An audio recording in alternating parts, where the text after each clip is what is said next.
All right. Hey, aloha kakou. Welcome everybody um, to our first brown bag webinar series focused on food systems here in Hawaii. My name's Noah Lincoln, and along with Albie Miles, are kind of going to be hosting these series as well as emceeing our events. So yeah, we're really glad you guys can take the time to join us here over lunchtime. Hope you got a tasty snack in front of you. And I even more hope that it's a locally sourced meal. Um, so yeah, we just wanted to quickly introduce these series that we're kicking off here. These will be a monthly series focused on Hawaii food system. Um, and really, part of the intention is not only to continue to give a platform for people working on food systems here in Hawaii to share what they're doing to build our collective knowledge about who the players are within the systems, but also kind of using this series to do some data gathering, understanding how players are organized across our food system, where we're strong, where collaborations are strong, and also, where are gaps in our system that do need to be filled. Um, and yeah, Albie, is there anything you want to add to that? Thanks, Noah. One of the things I'll add is that what we hope to do is run this series over the year or maybe beyond a year. And those who are participating in the series, we're going to be following up with a survey instrument to kind of document what are the key kind of roles, functions that these different organizations play in the community on food system change work, and then subject some of that data to analysis in order to surface what are some potential functional gaps that might be missing in the food system change ecosystem. And so we'll be presenting some of those findings much later on in the series. But there's going to be an analytical element to this work as well. Right. Um, yeah, and a good portion of those analytics are also being used to um, conceptualize kind of the role and function of a new University of Hawaii initiative, the Center for Sustainable Island Food Systems, for which Albie and I will be the initial co-directors. Um, and there's a lot of great work done at the university on food and agriculture. But this center is really meant to kind of, elevate and focus the work of the university on kind of pressing agricultural issues, here in Hawaii. And so part of this series, in doing this kind of data gathering and looking at the landscape of players in our food system, is also trying to understand what is the best role the university can play. Where can we be the most impactful in supporting all the amazing work that's going on, bringing the resources and the talents of the university to bear in a way that supports again and enhances the work that's being done. Um, and again, I'll just throw it to Albie for a second if there's anything you want to add about the center. Thank you, Noah. What Noah and I have outlined is a center that's going to focus on research, education. What we're proposing is that we'll host a separate brown bag webinar where we have an opportunity with a little bit greater time to dig into some of the details about this center and some of the proposed activities. So stay tuned for that. Yeah, and we'll just reiterate that the center's in the conceptual stage. Still a lot of strategic planning and visioning as we start to kind of coalesce around core activities and directions. Um, and yeah, so for those of you who just hopped in, just say welcome again. Aloha gako. Couple little housekeeping things before we hop in here. Please make sure your mic is muted. I will also be muting mine since I am coming to you live from the Fest Pack down at the convention center, and it's a little bit of a little bit of chaos in the background. Um, do want to just reiterate that the meeting is being recorded and will be posted publicly. So if you have any issue with that, please make sure your camera's off or and then finally for questions, please go ahead and populate any questions as they arise within the chat, and we will moderate those questions towards the end of the session. So with that, I would love to introduce our first speaker, not only today, but the first speaker of this entire series, Kevin Chang, who is the executive director of KUA, which is well, he will tell us more about who and what they are. So I guess I won't steal any of that thunder. But Kevin is one of the humblest JDs I've ever met. So I won't even mention that he has a law degree. But just a really lovely human being, a very deep thinker, and someone who I think cares immensely about our people and our communities. And he expresses that through, coaching, through teaching, through supporting community efforts. And to top it all off is a wonderful musician when you can coax him to loosen his vocal cords a bit. So we're really, really pleased to have Kevin to initiate this series today. So thank you, Kevin, for being here. Well, thank you, Noah. That's kind of the nicest intro I've ever received. I don't think I've eaten out of a brown bag since 2001. So I wonder if there are people who call into these things and what was this brown bag thing? But anyway, my name is Kevin Chang. It's nice to see all of your names. I see people that I see at the legislature, people I see in the university and the community colleges. I see people who I actually gig with or see around when we're gigging. So it's kind of a good mix of people. Hopefully what I have to say is helpful. Sometimes I work better on their questions rather than prepared discussions. So my name is Kevin Chang. I'm from Kahalu, Oahu, proud graduate of Castle High School.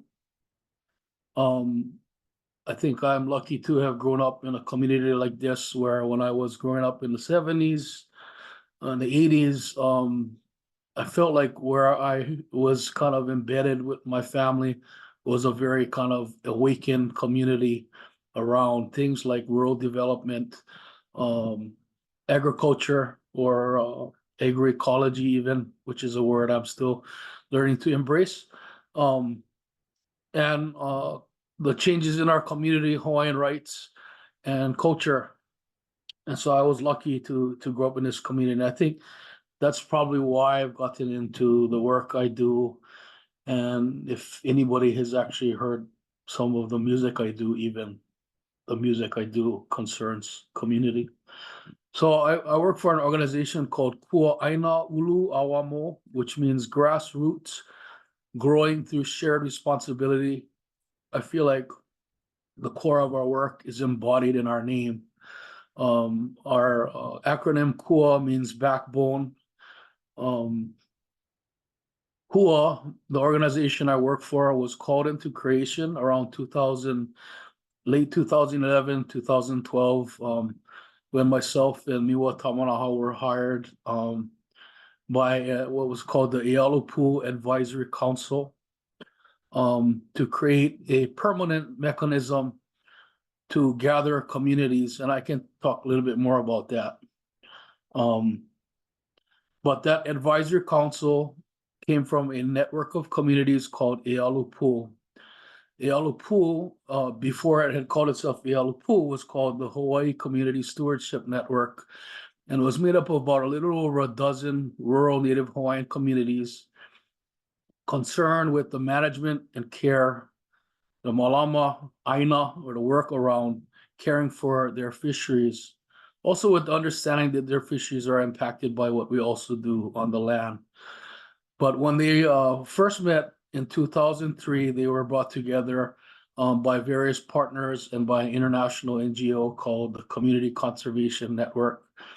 Over time, the CCN, that organization, closed its doors, and the network was continued through the volunteer efforts of the community members, but especially a lady by the name of Debbie Goen Smith, who worked to keep them together. But she had to leave Hawaii and move to Colorado.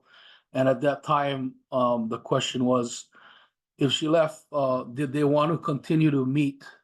And I think where they realized over time that in order to gather permanently with focus, they actually needed a permanent mechanism separate from all the partners that helped to do it, so that they can, I guess the way I think of it is so that they can engage in activities around restoration of agroecological systems, but also the governance that supports that context of supporting Malama Aina work and restoration.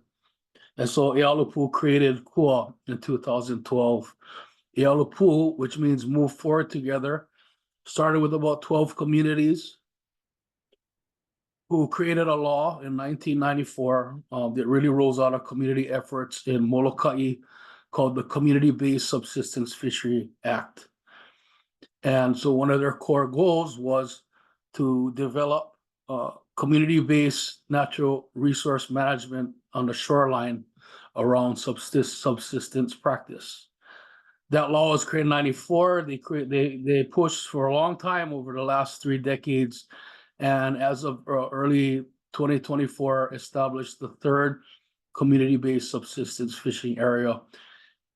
In the last decade or so of KUA's existence, ʻAuamo has grown from 12 to over 40 community organizations and initiatives across the state, not just working on fisheries, but also working on the land in land-based agroecological work, restoring lo'i, doing watershed restoration, but always about culture. And I think sustaining ourselves has always long been connected to that.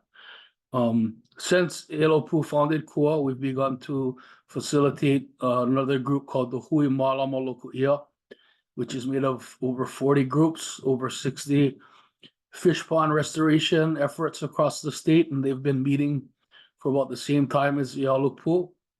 And then out of ʻAuamo rose a 3rd network called the Limu Hui, primarily made up of elders interested in perpetuating knowledge, practice, and restoration of native seaweed for Hawaii.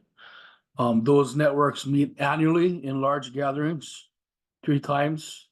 There are 3 networks 3 times a year, and between those meetings, we work to identify emerging issues around capacity or governance or practices, and then we help them work together to learn about it and to change the context to make their work easier. Some of the impacts their work has had on Hawaii is creating those community-based subsistence fishing areas.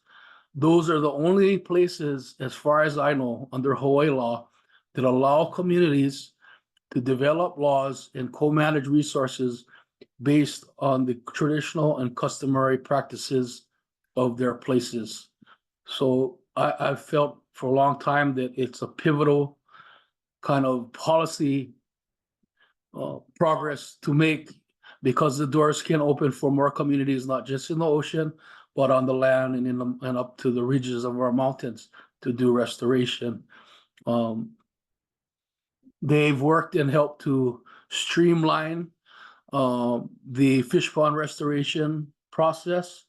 Up until 2016, if you wanted to restore a fish pond, and in most cases you were a volunteer, you're a community member, it would take 2 years, about $250,000 and 17 permits to move a rock. They have since worked together to support a streamlining of that permitting system, and that has allowed fish pond restoration to move forward more effectively with the expectations of community and government. Our Limu Hawaii has done a lot to educate the community, establish a year of the Limu, establish a state Limu. Our fish ponds are working not just to do restoration. Some of them are moving towards the idea of growing fish for food or fish for restoration for food. But among that, we help them work together. They found that in their work, they felt alone. But when you bring them together, they find common ground. When they talk about the common ground, they find common issues. When they find those common issues, they want to work together to change them. And that's kind of one of the core things we try to help them with. And we do that with them and help them with that kind of work at the local, state, national, and international level in a number of ways. Because globally, the idea of indigenous people and local communities having a role in their place-based natural resource management and governance is a growing movement. Hawaii is just one place that has been part of that movement since before most of us were born. And I'm just lucky, and KUA is lucky to be one of the mechanisms our community works with to try to accomplish that. And I'll leave it at that, and I can talk more later if any questions. Hopefully that was understandable. Mahalo. Mahalo, Kevin. And I'm sure we'll have a bunch of questions to share.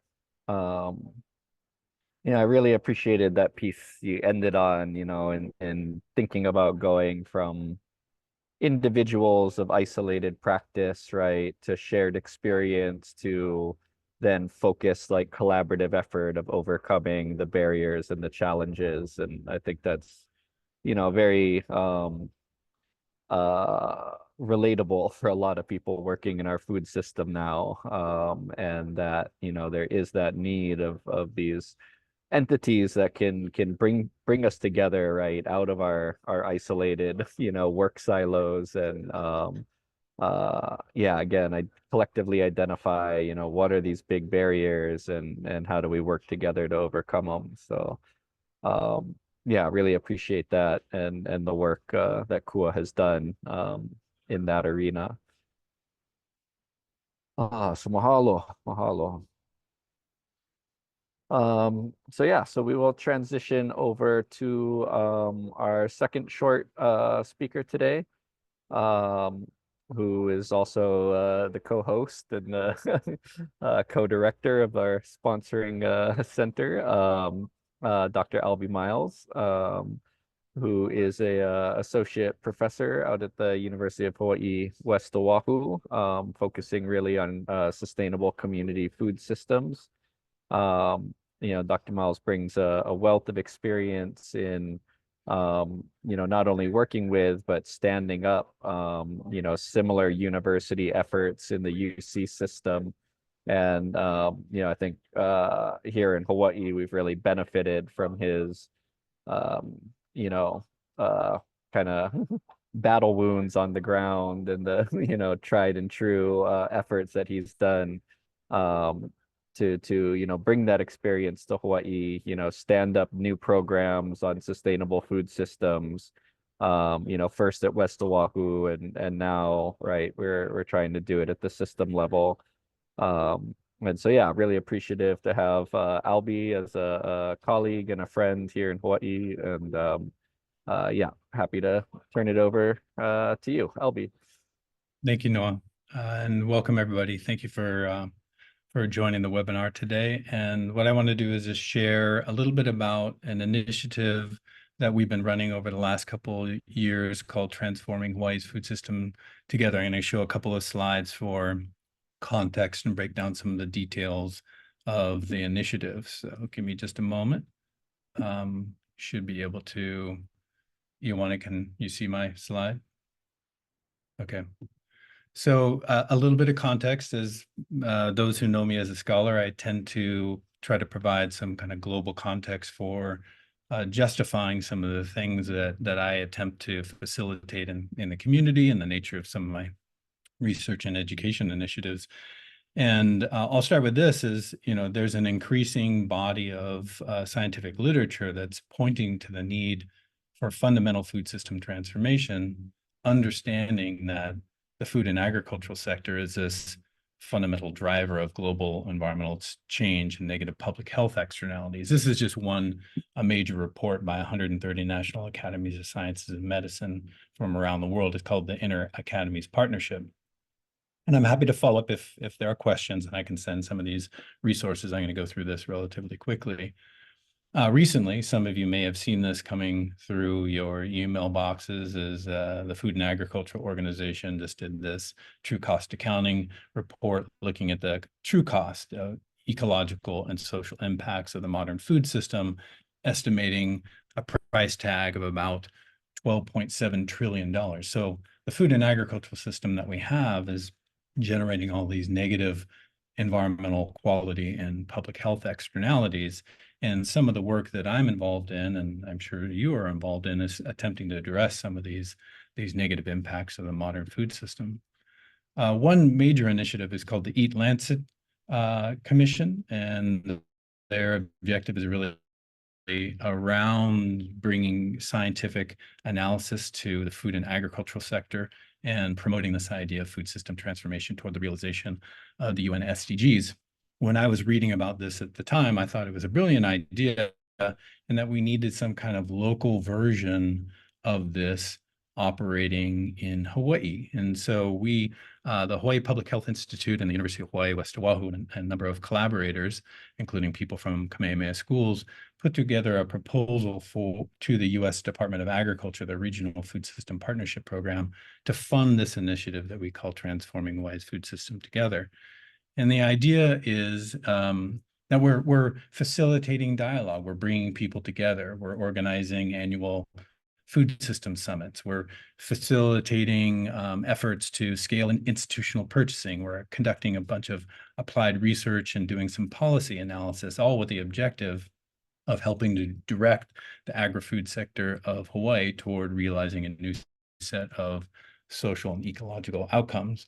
In the last couple of years, the Kellogg Foundation, who funds a lot of sustainable ag and food systems initiatives, provided $1 million grant to UH West Oahu and the Sustainable Community Food Systems Program to continue that work.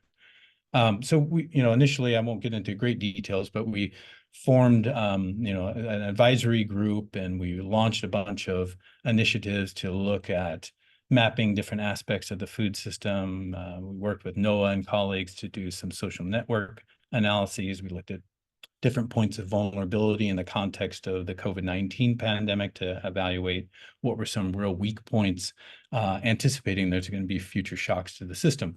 So we did a whole bunch of kind of applied research, all with the idea of beginning to distill what would be some important policy ideas or private sector funding initiatives that could bring to bear the necessary resources to modify some of the conditions of the food system for a different set of outcomes. So if you go to our website, and the URL is available at the bottom of some of these slides, and I can drop that into the chat as well.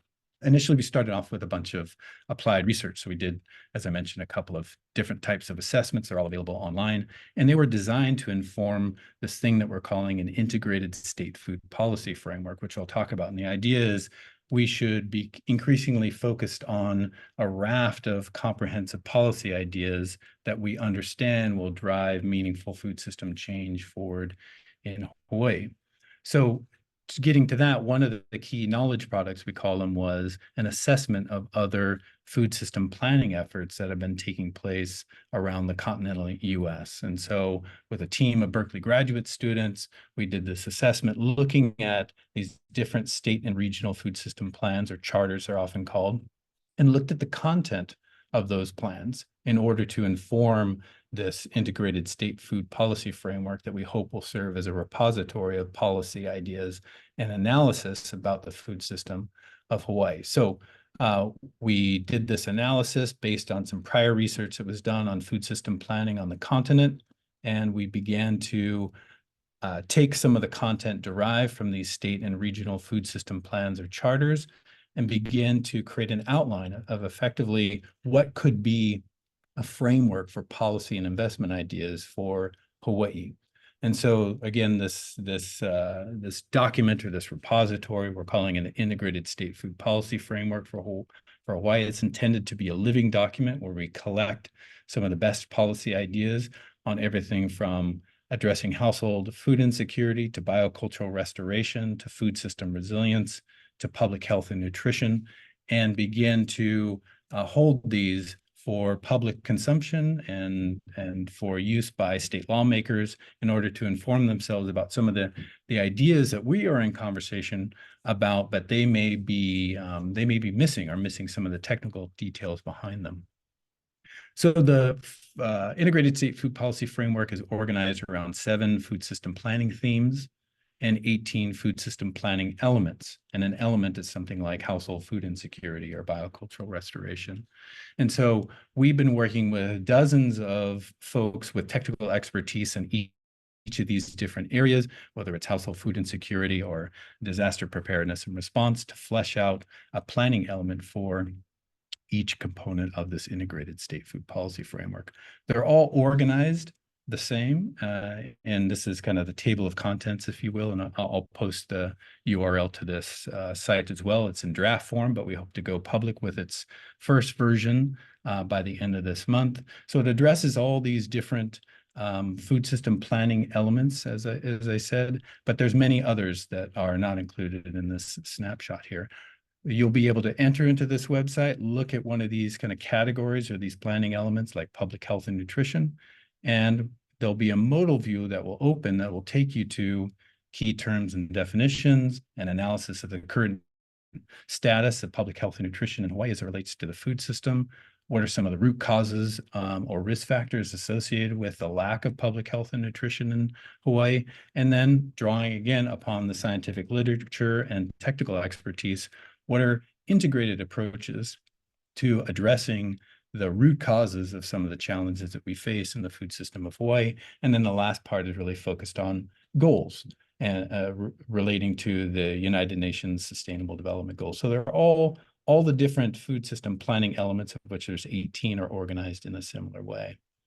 In addition to that integrated state food policy framework, we've been running the annual Hawaii Food System Summit, and that's been a forum where we bring lawmakers and leaders across the agri-food sector to talk about their public policy priorities for the upcoming legislative session and try to educate one another about our policy priorities and get other stakeholders behind these initiatives to weigh in, provide testimony in support of some of these progressive food system change policy proposals. And we plan to have another annual food system summit this coming year. We're in the very early stages of developing that.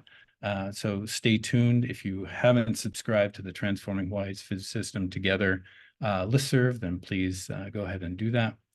And the last couple of things I'll share is, in addition to the things that I mentioned, we've created a food system job page and opportunities for higher education. So young people can go to the site and find new jobs that are opening up in the food and agricultural space. And then recently we've been tracking what is some of the impact that we've had, and kind of surprisingly, the website is getting a significant amount of traffic, including some traffic internationally. So people are very interested in how we're approaching this kind of food system planning effort, and we hope to continue to have this kind of impact locally, if not internationally. And the last thing I'll end on here is, food system planning. This has been a grassroots effort. We've tried to get the state of Hawaii to adopt a formal food system planning process. We've put a couple of bills in front of the state legislature. Unfortunately, they have not succeeded in the last couple of years. But we are undeterred, and there is a growing movement toward food system planning and implementation at the national level. And we're just about to complete a research project looking at the need and the form of a national community of practice where different food system planning efforts can be networked and actively engage with one another to share best practices and accelerate the process of food system planning and implementation. So I'll pause here and then turn it back to Noah for summary and Q&A. Yes, thanks, Albie, for that overview of transforming Hawaii's food systems. I hope you guys can hear me. There's now music and revelry in my background, so I hope it's okay. But yeah, no, I mean, I've had the opportunity to participate in the food summit, you know, in the last couple of years, and I think that's just a really great demonstration, right, of you know, programs and efforts like this filling gaps. And actually, I think kind of builds off of what I was saying with after Kevin's sharing was that, you know, what I felt at those food policy summits is that a lot of people, you know, felt isolated in the political system, right? They're frustrated, they want to see things go, but they don't know how to move it forward. And you bring, you know, 200-300 of those people in the room together, and the amount of you know, shared vision and you know, just collaborative momentum that builds even in a couple days is really inspiring. And so I think that's been a great great event. So yeah, I think at this point we will transition over to Q&A. And so if any of our audience members have any questions, please feel free to put them into that Q&A box. But I did want to ask, you know, both our panelists, but Kevin in particular, you know, could you share, I mean, have you guys worked closely with the university? Are there, you know, has the university been an effective partner if you have worked with them? And then regardless of that answer, are there key, you know, collaborations you would like from the university? Are there things the university system could be doing to support KUA and their efforts?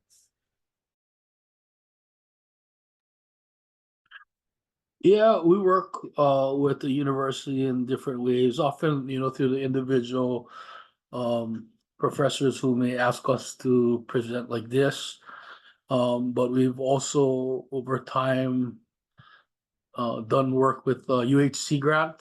They've supported funding exchanges, helped to establish an indigenous aquaculture hub.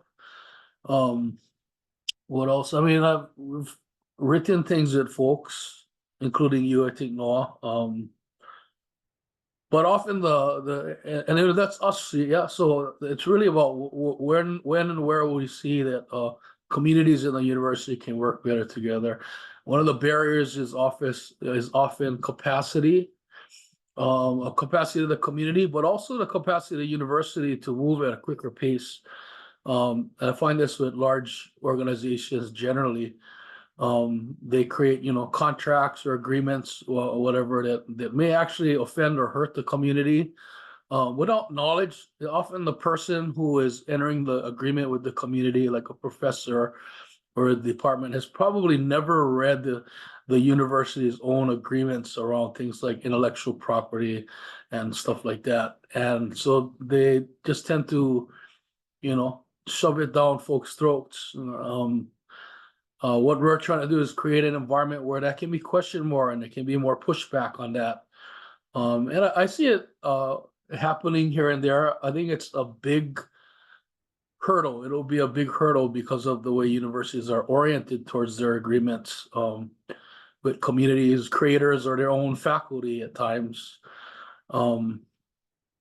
We've also worked actually with Sea Grant because we do want to increase the ability for communities to work with researchers. You know, there is a history of research being very extractive of our communities. I mean, everybody likes to study and put Hawaii on their resume.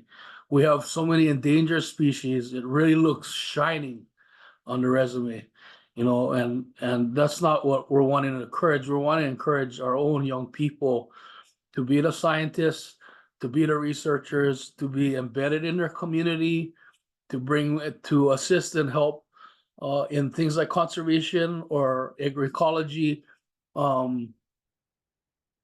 at a local level. I tend to focus a lot on the local level because it's easy to get pulled into the very centralized governance kind of thing, which plagues the universities and the larger organizations we deal with. So sometimes it's just their bigness that's the barrier. Thanks. Oh, thank you.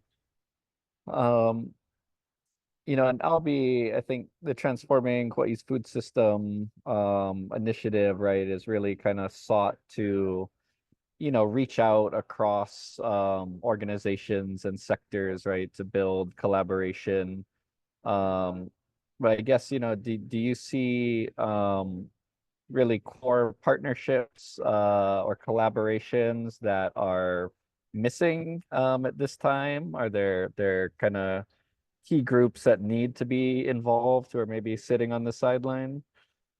Thanks for the question, Noah. I think the main justification behind creating a new University of Hawaii Center for Sustainable Island Food Systems is to really get at creating a more comprehensive research and education agenda that will engage the community and begin addressing some of the research gaps around the food system of Hawaii. And so I think that that's a primary driver and motivational force for me, because the academy, as you know all too well, is pretty fragmented around agri-food system research. And so I'm hoping that through the Center initiative that you and I are working on, we can create a much more interdisciplinary and focused research and education agenda to really get at some of those data challenges or missing data that we face, at the same time providing new higher education opportunities for young people who are really interested in food systems and sustainability to study that here in Hawaii, and at the same time really take advantage of the traditional and indigenous knowledge systems that are in existence here in Hawaii to try to, weave a bunch of these elements together. So I think those are some major, if you will, infrastructure missing components of the University of Hawaii system. And I'm very excited to kind of work on that with you and in partnership with other community organizations that are working on food system change. Awesome. Thank you for that. So we will come over to our participant board. We got a couple of questions in here. But I guess we'll start with Maria, who is doing some work in Rapa Nui, and is wondering, I guess, do the efforts here, or maybe even the efforts of the emerging center, is there a role for international collaboration? Does KUA do international collaborations now? Do we see the efforts of transforming Hawaii's food system extending beyond Hawaii, or is it meant to be a local, regional initiative? That's funny. I was just emailing about a panel, myself and a colleague from Palau and one of our community leaders out of Miloli'i are speaking on Friday, which is being organized by a friend in Rapa Nui at the FestPac festival on Friday. The answer to like international exchanges, yes. I don't know about Rapa. I've never been to Rapa Nui or learned enough about their food systems or food dilemmas in relation to ours here. I assume there's some familiarities just because of history and heritage. But we have exchange with folks from Rapa Nui to discuss things like fishery management, They have one of the largest, outside of Papahanaumokuakea, one of the largest marine protected areas. We engage in those discussions and help them to discuss that, but our work really is at the local level where people are affected. The larger MPAs tend to be places where nobody's living, but it still connects to what we do. We're a member of the IUCN, the International Union for the Conservation of Nature. We're, I guess, inaugural Indigenous people organization members. And so at least annually, we meet with Indigenous and local leaders from around the world. And we're privileged to do that. But what we do with them often is advocate for support for Indigenous people, local community resources globally, not just in Hawaii. And so that way we've connected to people on every continent, Africa, Asia, Native American tribes. We're also a member of the International Indigenous Forum on Biodiversity, and often discuss the same issues with them.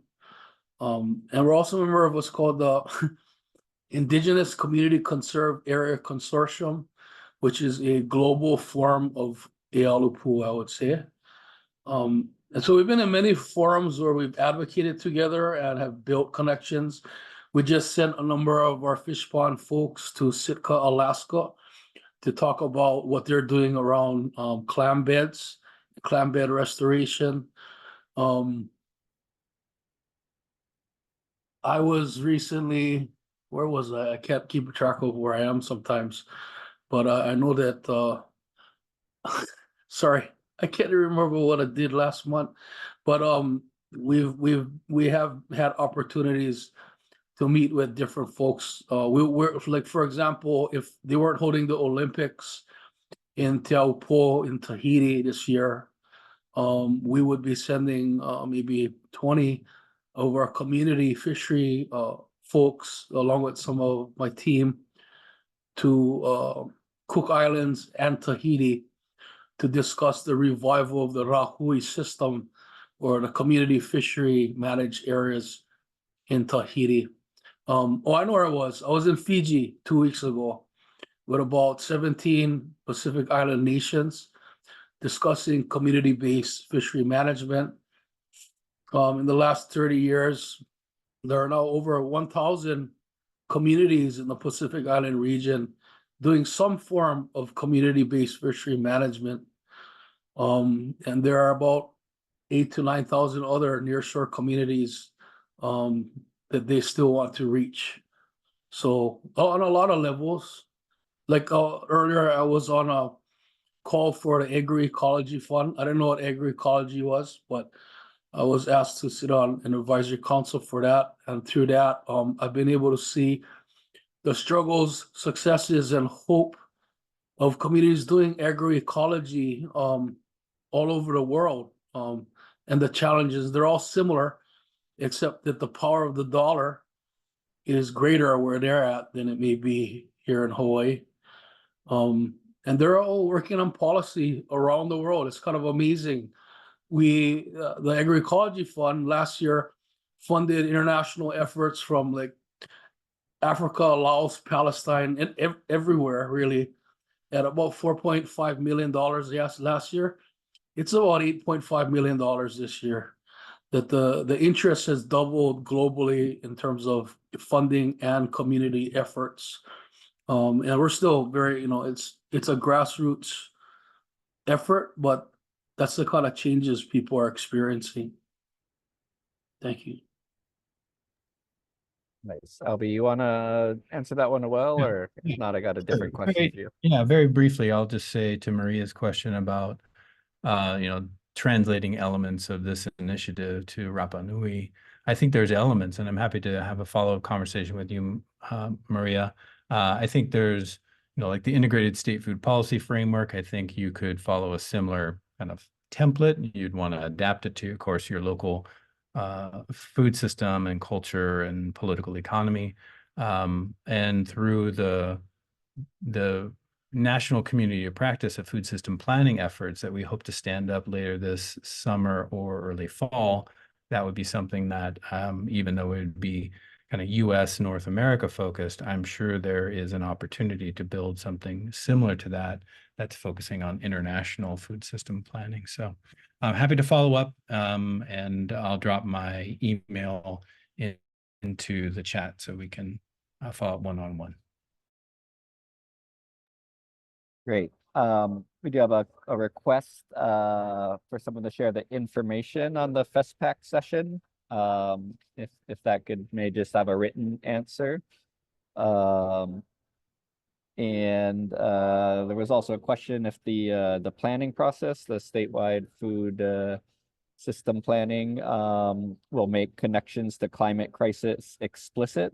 And I can just, I think, answer for Albie in that, yes, it is very explicit and, you know, a major component. Anyone who knows Albie knows he does not miss a opportunity to share, like, you know, that he is in constant shock at the world and our state legislator is not taking more seriously, you know, this looming crisis associated with climate and food security and all of that. And so the planning document does have very explicit sections, as well as kind of integrated pieces about climate change and that adaptation. And let's see, can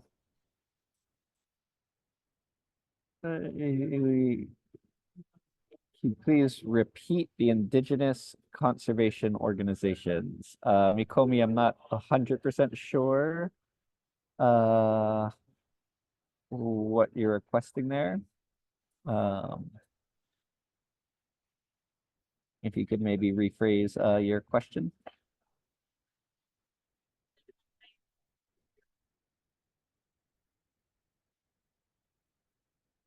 But as we wind down here, I do want to, you know, just give each of our sharers opportunity for just kind of, you know, closing remarks or in particular, I always like a call to action, right? Is there something that everyone here can do or, you know, to support your guys' efforts in our individual lives and activities?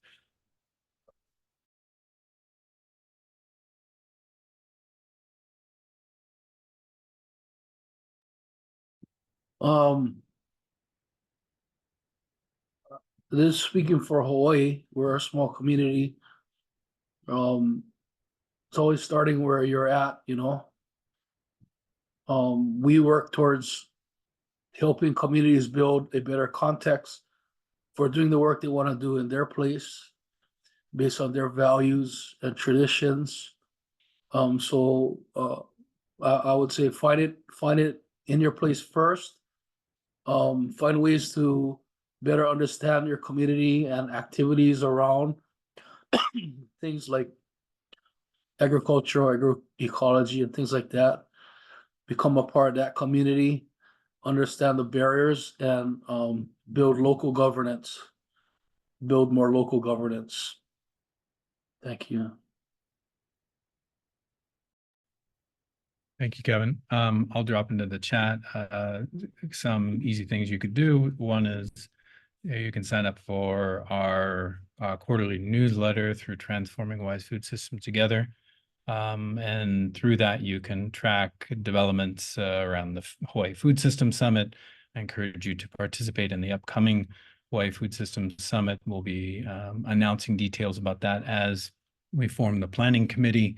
But it's a great way to stay on top of some current developments in sustainable food systems here in Hawaii and beyond. So I would say that and participating in the annual Food System Summit are key ways to engage. And then, of course, participating in the state legislative session and tracking some of the bills that are in front of the state legislature and weighing in for or against some of the pieces of legislation that are being advanced. So through Transforming Hawaii's Food System Together, the Food System Summit, there's mechanisms by which you can track public policy ideas and then be alerted to key times when you can weigh in for and against any of the policy ideas that you are supportive or stand opposed to. So those would be my recommendations.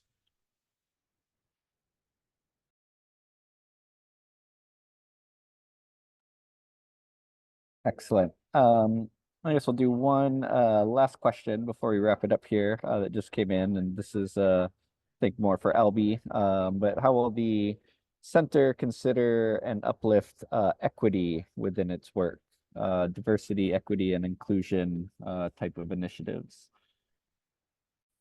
I think Noah, you and I can tag team this, but the center is really intended to uplift and center Native Hawaiian foodways, biocultural restoration, social equity and inclusion, and food justice, and that's kind of baked into the vision and mission of this center. So the research and educational efforts that we hope to advance through the center, those ideas are squarely integrated into the genetics of the center and some of our planned research and education agenda items. So just speaking very broad because we're still in the planning phase, but social equity and inclusion is kind of core to, I think, Noah's value system and my value system, and it will be reflected in our activities.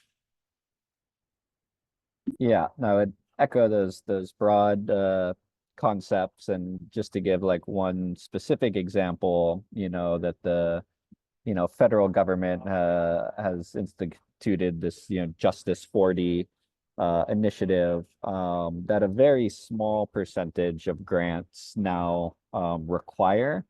But we've kind of made it standard practice in all of my grant applications to use all of that Justice 40 benchmarks, goalposts, and language, whether it's required or not, to make explicit, how we in our projects, individual projects, are attempting to truly address, underlying issues of equity, demonstrating that it's part of our thought process in any project we're doing, whether or not a grant or a government or a partner wants to require it, we're making sure that it's in there and part of it. So yeah, again, at the conceptual phase, it's a little hard to provide too many concrete examples, but yeah, I would just echo Albie in that it's a very core part of I think both of our value systems, and so something that is being baked into the process, and yeah, so thank you for the question. And yeah, as we wind down, there's a couple things. I think first I want to toss it to ʻAuamo, and maybe you can share the details of our next brown bag series if you have that available. Sure. Thank you, Noah. Thank you, Albie. Thank you, Kevin. Appreciate everyone for attending. So yeah, I'm working here with Dr. Lincoln and Dr. Miles at the Center for Sustainable Island Food Systems. This event was recorded. A lot of people were asking. It will be shareable with closed captions. I've posted the websites for both KUA and Transforming Hawaii's Food Systems Together. And I'm going to throw my email out there as well if anybody has any questions. A lot of folks I recognize in the attendees list might be working in food systems and might not have received the invitation. So please connect with me if you want to get on this speaker series, and we'll coordinate a time slot that works best. Our next event is going to be Wednesday, July 17th, again from 12 to 1. We have 3 guests for that session.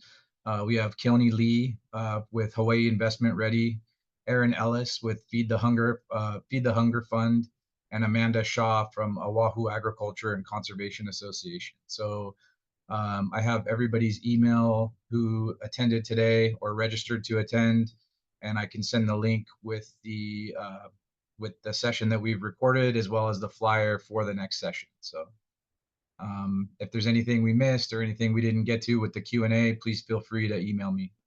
Mahalo. Thank you, ʻAuamo. And I actually got to hop on a panel at 1 here at FestPac, sharing about new and revitalization of coconut, especially in the face of the new threats we're facing here in the state. So I am going to pass the mic to Albie to close this out, and gonna respectfully sign off a few minutes early and say thank you again to Kevin and all our participants. Hope to see you next month. Thank you, Noah. All right, in closing, we just wanted to thank everybody for their participation. And this brings to a close our first session on the Brown Bag Speaker Series. And please stay tuned for updates in the flyer for the next event. And please mark your calendars for the next event. And if you reach out to ʻAuamo, he'll add you to our mailing list. Thank you so much. Aloha.